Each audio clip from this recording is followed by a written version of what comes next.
عليكم.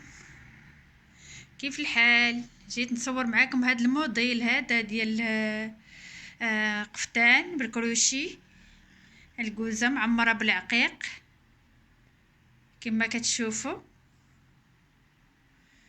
لاحظتوا كيف جات غزاله، راه باقي ما محده كما كتشوفوا. غير صورتها، غير كملتها وصورتها معاكم. عمرنا بهذا العقيق هذا ديال الزمرد او العقيق ديال الزاج كما كتشوفوا، ديال الخيط. درنا لهاد الضريس هذا من جناب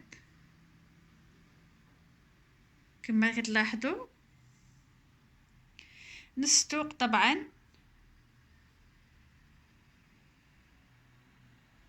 راه طلعت غزاله وزوينه ورائعه كما كتشوفوا. انا بعت لكم باش تشوفوا البياسه كيف جات. هي جات رائعه، غير باقي ما محداش.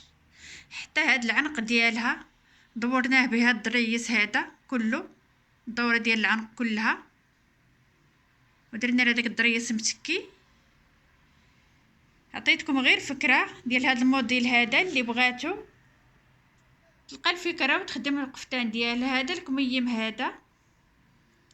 طلع اكثر من رائع كما كتشوفوا. شفتوا طلع غزال. هذا الدريس ديال قشور الحوت راه خدمته معاكم، كاين في القناه، تعليم في الخياطه الكروشي كما كتلاحظوا. هاد التويب راه ماشي ديال الحرير، ماشي ديال الخيط، لا عفوا. هذا راه ملس داك التويبات الملاس اللي ما تيشربوش. لاحظتوا الكميم كيف جا غزال وزوين ورائع كما كتشوفوا، كما كتلاحظوا.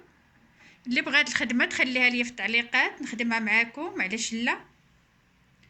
راه طلع اكثر من رائع. درنا ليه